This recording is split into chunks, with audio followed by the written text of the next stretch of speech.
కార్మిక సంఘం ఎన్నికల్లో టీఆర్ఎస్కు వెన్నుదన్నుగా నిలిచిన కార్మికులు అసెంబ్లీ ఎన్నికల్లో హస్తానికి జైకొట్టారు.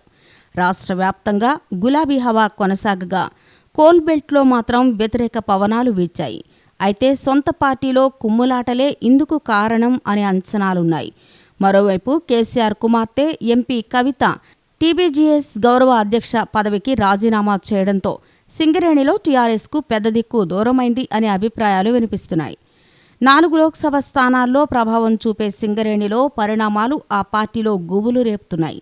తెలంగాణలో 16 ఎంపీ స్థానాలను చేజిక్కించుకుని ఢిల్లీలో చక్రం తిప్పాలని ఉవ్విళ్లూరుతున్న గులాబీ పార్టీకి ఆందోళన కలిగిస్తోంది. ఇటీవల జరిగిన అసెంబ్లీ ఎన్నికల్లోనే కారు జోరుకు సింగరేణి కార్మికులు బ్రేకులు వేశారు. అయితే తెలంగాణ ఉద్యమ సమయం నుంచి మొన్నటి సింగరేణి గుర్తింపు సంఘం ఎన్నికల వరకు టీఆర్ఎస్కు అనుకూలంగా ఉన్న సంస్థ కార్మికులు అసెంబ్లీ ఎన్నికల్లో మాత్రం హ్యాండ్ ఇచ్చారు. సింగరేణి ప్రాంతంలో మొత్తం 11 అసెంబ్లీ స్థానాలుండగా వీటిలో మంచిర్యాల జిల్లాలోని మంచిర్యాల, బెల్లంపల్లి, చెన్నూరు నియోజకవర్గాల్లో మాత్రమే టీఆర్ఎస్ గెలిచింది. మందని, భూపాలపల్లి, ఉమ్మడి ఖమ్మం జిల్లా పరిధిలోని అశ్వారావుపేట, కొత్తగూడెం, పినపాక, ఇల్లందులో కాంగ్రెస్ విజయం సాధించగా సత్తుపల్లిలో టీడీపీ గెలిచింది. రామగుండంలో స్వతంత్ర అభ్యర్థి గెలుపొందారు. మొత్తంగా 7 చోట్ల కాంగ్రెస్, 1 చోట టీడీపీ, 3 చోట్ల టీఆర్ఎస్ విజయం సాధించాయి. అయితే టీఆర్ఎస్ గ్రూపు తగాదాలకు తోడు టీబీజీకేఎస్లో ఆధిపత్య పోరు అసెంబ్లీ ఎన్నికల్లో తీవ్ర ప్రభావం చూపిందని అంటున్నారు. పెద్దపల్లి లోక్సభ స్థానం పరిధిలో ఓ కీలక నేత పార్టీ అభ్యర్థులకు వ్యతిరేకంగా పనిచేశారు అనే ఫిర్యాదులు సైతం పార్టీ అధినేతకు చేరాయి. దీనికి తోడు గుర్తింపు సంఘం ఎన్నికలో ఇచ్చిన కీలకమైన హామీల అమలులో ప్రభుత్వం విఫలమైంది అనే భావన కార్మికుల్లో వ్యక్తమవుతోంది.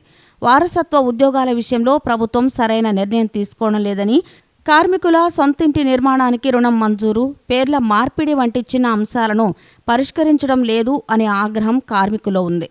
టీఆర్ఎస్ అనుబంధ టీబీజీకేఎస్కు ఎంపీ కవిత గౌరవ అధ్యక్షురాలుగా వ్యవహరించగా అసెంబ్లీ ఎన్నికల్లో వచ్చిన ప్రతికూల ఫలితాల ప్రభావం ఆమెపై నైతికంగా పడింది అనే ప్రచారం జరిగింది.